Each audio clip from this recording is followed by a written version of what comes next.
5 minutes earlier. Hello there, folks. I hope you're doing well today.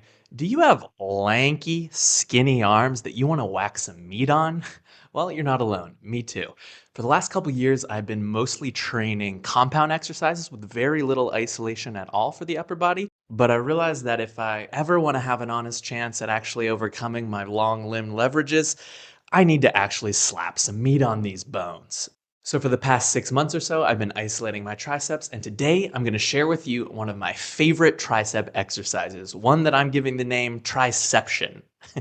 Let me know in the comments if you can think of a better name for it. But essentially, it is a drop set of 3 different exercises, and specifically, it's a mechanical drop set. So what does that mean? A mechanical drop set just means that we choose 3 exercises that all use the same musculature, in this case, the triceps, and we start by performing one variation, which is the hardest. We do that until failure. Then with the same weight, we move to the second variation, which is a little bit easier. We hit that until failure. And then we go to a third variation, which is easier still, and do that until failure. This is called a mechanical drop set or a mechanical advantage drop set because each exercise as we move on gives you a bit more of a mechanical advantage so that you can still lift the same weight that you just failed on. And I'm going to demonstrate this to you guys today with an actual working weight and actually taking it to failure. I think this is one of the things that's missing from most online tutorials. There are loads of tutorials out there on YouTube, and lots of them give tons of great tips how to perform the technique. But the glaring problem that I see in the vast majority of these is that the person who's demonstrating them never breaks a sweat. And you see when they finish their set, they could easily have done double or triple the amount of reps. And I think this is actually a fundamental problem with YouTube fitness. When beginners go looking how to perform an exercise, they watch a tutorial and it gives them this textbook perfect form, which is good on the one hand. However, what problems do we see when we actually see beginners working out in the gym or just anyone working out in the gym? The problem is not that their form is not textbook perfect. The problem is that no one is trying hard. No one's actually working really, really hard in the gym. And that's why they're not making progress. And I think to some extent, the content that we make that shows textbook perfect form instead of the actual form people use when they're doing working sets that are hard, the disconnect between these two things shows the wrong message to beginners. So rather than presenting you with some hypothetical textbook form that should in theory be biomechanically advantageous to give you some gains, I'm going to show you the actual form that I really perform day in and day out and that has actually resulted in the gains that I've made. So how do we load this exercise? There are a couple options. The one I like to use is this hammer bar, which has parallel grips. You could also use the easy curl bar at your gym. You could also use a barbell in the pronated position, or you could use a set of 1 or 2 dumbbells. You can play around with a couple different variations and see which one feels the most comfortable for your shoulders and your elbows. We're going to start with an overhead triceps extension like this. When we hit failure on that, we're going to lie down and then do skull crushers. And then finally, we're going to lie down and do some sort of exercise that's kind of like a hybrid pullover. I don't really know what it's called. Put it in the comments if you know what it's called. But basically, it's just to pump out the triceps in full extension. All right, I'll show you what it looks like, and then we'll talk about programming strategies afterwards. For reference, this is 30 kilograms, or however many that is in pounds.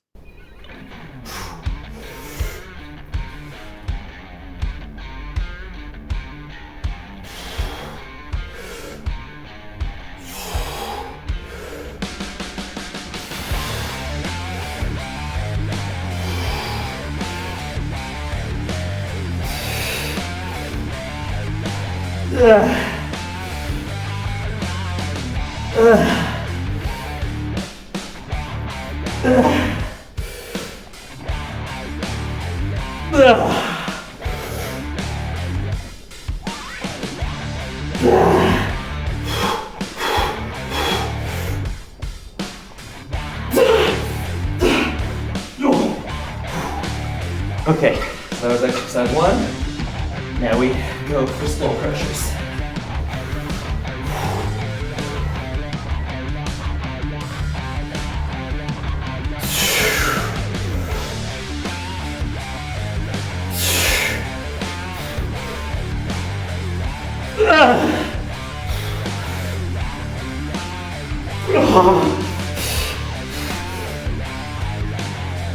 Yeah. Okay, number 3.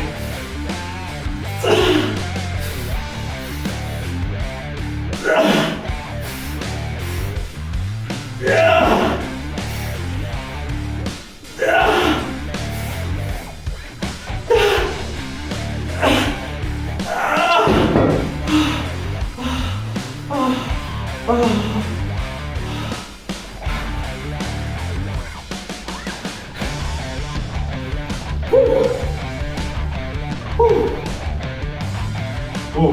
So you're not obliged to grunt like I do, but if you're taking the time to do a drop set to failure, think about actually pushing to failure. Yeah.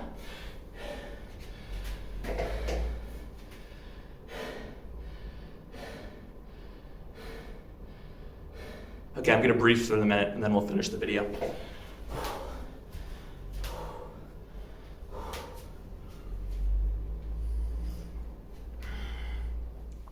And that is triception.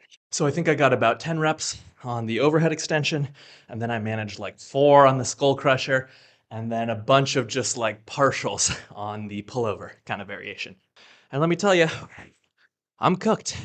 In terms of repetitions, I think anything between 5 and 20 can be really valuable on this. I've done everything in between those.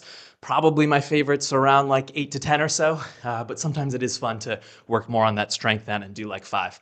Less than 5 reps, I find pretty uncomfortable on the overhead extension, but you might be different, so experiment a little bit.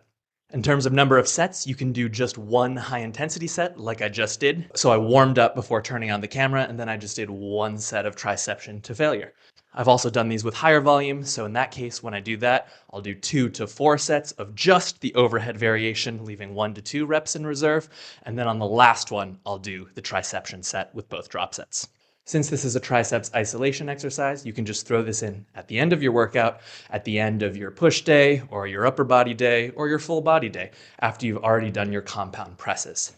Personally, I do these once a week on my leg day because I feel like on my leg days, I need to take a large amount of rest in between sets of squats, and it doesn't take much of my recovery to just work in the arms in between those sets. So I do these on my leg day, but you fit it in wherever it works for you.